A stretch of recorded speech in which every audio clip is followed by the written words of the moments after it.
کہ جو فرقہ واریت ہے نا، کوئی کہے میرا دھڑا سچا ہے، دوسرا کہے جی میرا سچا ہے، اس کی بنیاد ایک یہ ہے کہ ہم نے شریعت کی تعلیم بھلا دی ہے۔ شریعت کی جو تعلیم ہے نا، وہ صرف قرآن کریم کا نام نہیں ہے، وہ صرف حدیث کا نام نہیں ہے، وہ صرف صحابہ کا نام نہیں ہے، بلکہ قرآن و سنت، صحابہ اور اہل بیت کی تعلیمات ملیں گی تب شریعت بنے گی۔ آج ہمارے یہاں پتہ کیا ہے، ہمارے یہاں ایک مسئلہ سیکھ لیا نا تو بندہ دوسرے کو کہتے ہیں یہ تو جاہل ہے، کسی نے 2 سیکھ لیا تیسرے پر اعتراض کرے گا۔ ایسا نہیں ہے، ہمارے اکابرین جو دنیا سے گئے ہیں یہ دین اور شریعت کے جامع لوگ تھے، اس لیے جتنا علم ہوتا ہے اتنا بندے کے پاس حوصلہ ہوتا ہے۔ آپ اندازہ لگائیں نا کہ دریا کا شور زیادہ ہے یا سمندر کا شور زیادہ ہے، تو آپ اندازے میں یہاں پہنچیں گے کہ سمندر خاموش ہے، دریا میں شور ہے۔ کیوں؟ اسی کو ہمیں سمجھانے کے لیے کہا گیا ہے کہ کہہ رہا ہے دریا کے شور سے سمندر کا سکوت، جس میں جتنا ظرف ہے اتنا ہی خاموش ہے۔ تو یہ جو اچھل اچھل کے ہم لوگ باتیں کر ایسے دکھا دو ایسے، دراصل علم کے خالی ہونے کی نشانی ہے۔ یہ اس جمعۃ المبارک میں نے بیماری کے عالم میں جمعہ پڑھایا، 2 ہفتے میں جمعہ مسلسل نہیں آ سکا۔ ادھر جمعہ گفتگو کی، جمعہ کے بعد مجھے ایک طالب علم ملا جو یونیورسٹی لیول کے اسٹوڈنٹ ہے، ماشاءاللہ باشرہ بھی ہے، دیندار بھی ہے، پہلی ملاقات ہے زندگی۔ السلام علیکم، مجھ سے ایک سوال کرنا ہے۔ جی فرمائیں مفتی صاحب، ایک سوال پوچھنا ہے اور صحیح جواب دیں۔ میں نے کہا کیا کوئی مفتی 2 نمبر جواب بھی دیتا ہے؟ وہ تو مفتی نہیں ہے، وہ تو عالم ہی نہیں ہے۔ نہیں اچھا میں سوال پر مجھے پوچھیں، میں حضور پاک کی حیات کے بارے میں سوال کروں گا اور صرف قرآن سے مجھے جواب دینا ہے۔ میں نے کہا 1 منٹ، جواب تو میں قرآن کریم سے انشاءاللہ تعالیٰ دوں گا، پرابلم نہیں ہے، لیکن مجھے ایک بات بتاؤ، کیا ہمارا دین صرف قرآن کا نام ہے یا دین میں کچھ اور چیزیں بھی ہیں؟ کیا مطلب؟ میں نے کہا مطلب سمجھا دیتا ہوں کہ ایک بندہ کہ میں صرف قرآن مانتا ہوں، حضور کی حدیثیں بھی نہیں مانتا اور پیغمبر کے صحابہ اور اہل بیت بھی نہیں مانتا، وہ کون ہے؟ کہتے وہ تو بے ایمان ہے۔ تو میں نے کہا پھر آپ نے شرط کیوں لگائی ہے کہ صرف قرآن سے دکھاؤ؟ آپ کہتے ہیں قرآن سے بھی دکھائیں، صحیح حدیث ہو تو اس سے بھی دکھائیں، صحابہ کا فتویٰ اہل بیت کی تعلیمات ہو تو وہ بھی دکھائیں۔ کہتے ہاں کہنا تو مجھے یہی چاہیے۔ تو میں نے کہا پھر صرف قرآن کیوں کہا ہے؟ تھوڑا سا بچہ ہے نا، خاموش ہوا۔ تو میں نے کہا میں ایک بات کہوں؟ کہتے جی۔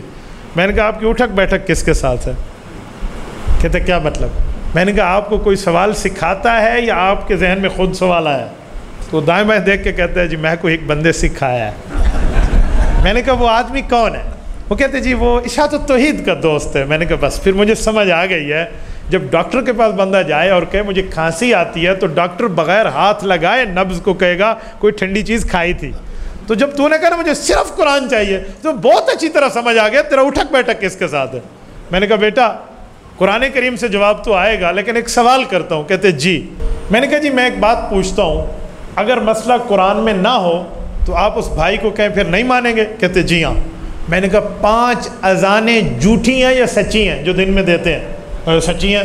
میں نے کہا سچی ہیں تو اذان کا تو ایک لفظ بھی قرآن کریم میں موجود نہیں ہے۔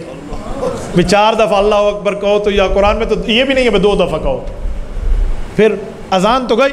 کہتے 30 پاروں میں اذان نہیں ہے؟ میں نے کہا جی قرآن کریم آپ کے سامنے ہے، بسم اللہ فرمائے، آپ 30 پاروں سے مجھے اذان دکھا دیں اور جو ہدیہ مانگنا چاہیں میں آپ کو ہدیہ پیش کر دوں، بسم اللہ فرمائے۔ کہتے اچھا بات تو ٹھیک ہے۔ میں نے کہا اچھا اگلی بات کروں؟ کہتے جی ہاں۔ میں نے کہا جب امام کے پیچھے تکبیر پڑھی جاتی ہے جسے ہم اقامت کہتے ہیں، یہ اقامت بھی قرآن کریم میں نہیں ہے، تو گنجی نماز پڑھی کر، اللہ اکبر، نہ بانگ نہ اقامت۔ کوئی پوچھے کیوں؟ تو کہنا قرآن میں نہیں ہے۔ کہتے اچھا۔ میں نے کہا آگے تھوڑی آگے بھی چلوں گا۔ کہتے جی بتائیں۔ میں نے کہا قرآن کریم شروع ہوتا ہے نا الحمدللہ۔ کہتے جی۔ میں نے کہا تو نماز بھی الحمدللہ شروع کر۔ کیوں؟ سبحانک اللہم نہیں پڑھوں گا؟ میں نے کہا پورے قرآن میں سبحانک اللہم و بحمدک تبارک اسمک کا ہے ہی نہیں، ڈائریکٹ اللہ اکبر الحمدللہ رب العالمین، زیادہ سے زیادہ بسم اللہ پڑھ لیں، اعوذ باللہ بھی نہ پڑھنا، کیونکہ اعوذ باللہ من الشیطان الرجیم قرآن کی آیت نہیں ہے۔ قرآن میں فَإِذَا قَرَأْتَ الْقُرْآنَ فَاسْتَعِذْ بِاللَّهِ، حکم تعوذ ہے، لفظ تعوذ قرآن میں نہیں ہے۔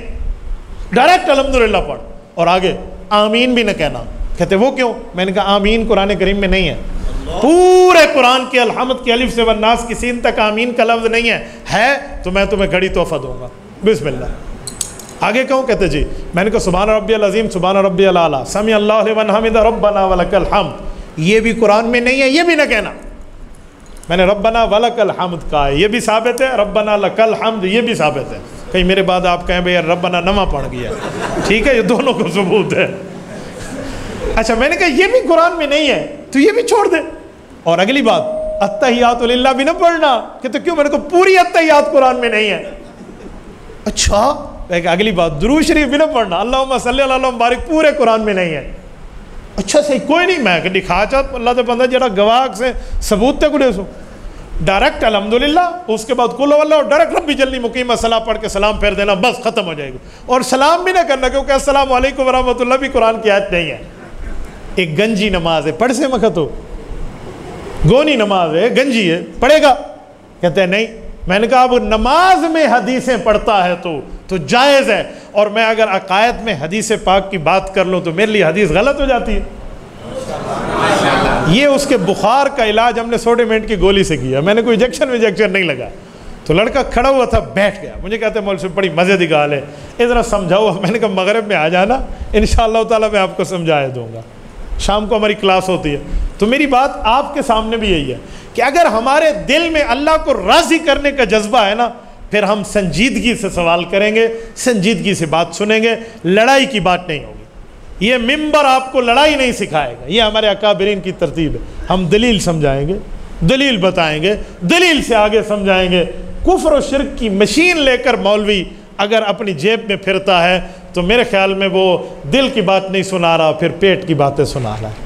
اور اللہ تعالی ہمیں پیٹ کی باتیں سنانے سے محفوظ رکھے، قرآن اور حدیث ماننے والا بنائے۔